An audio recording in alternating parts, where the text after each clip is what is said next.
So you started at NPR and you were charged with bringing in new programming and audiences. What did new audiences mean in practice and how did you measure success? Before I was at NPR, I never worked in podcasts before, but I worked in public television. So I worked in documentary film for like 15 years before moving into podcasts. And I worked for this really great organization called Independent Television Service, ITVS. Just a tiny, tiny portion of your tax dollars goes towards this organization to fund independent documentary filmmakers. And then those films would then end up on PBS. So was doing that and was really focused on bringing younger and more diverse filmmakers to PBS. So it's not just Ken Burns. God bless Ken Burns, but let someone else have a crack at it. And so I did that pretty successfully at ITVS. So that's why NPR brought me on. And at the time, my boss who recruited me was a senior vice president of programming, Anya Grundman.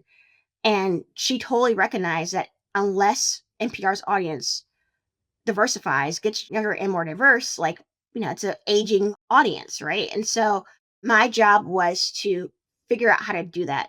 And a big component of that is that NPR had never developed shows for people externally. And that includes member stations. They weren't, developing new podcasts with member stations either. So having to go in from the start and set up a system, basically an intake and evaluation system for both external careers at large, but also member stations. So that was a big part of what my role was and what I was really focused on there.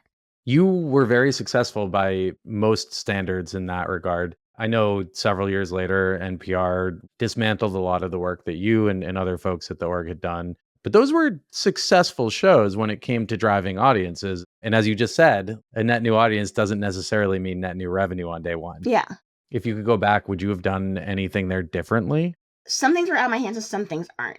One of the things I did at NPR my first year was I spent like 3 months talking to people across the company, talking to them about shows, both podcasts and radio programs that were created with diverse audiences in mind and were staffed and developed by people of color, understanding like what went wrong, like why does that show no longer exist? And a lot of it was like, how are you properly staffing a show and setting up for success? Like what are the metrics you're putting up against it?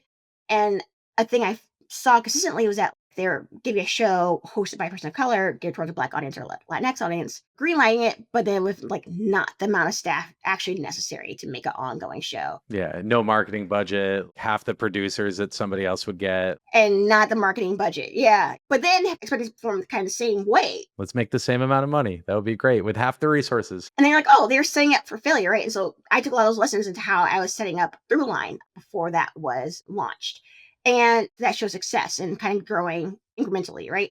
But I do think like towards my later time there, I was developing a show where, I don't know, we were like, I don't know, in the haze of podcasting craze where people were stealing producers from companies. It's like 2019, 2020. And I think that rigidity around budgets and starting small kind of lapsed a bit. And I think that led to the situation I was trying to avoid. So that's something I wish I could have done. Because then once I left, right, doesn't matter if I'm there or not. I would have really prepared it for a long-term success. If you'd like to hear the rest of this episode, please search Podcast Perspectives on Spotify, Apple Podcasts, or wherever you listen to podcasts. Make sure to hit subscribe.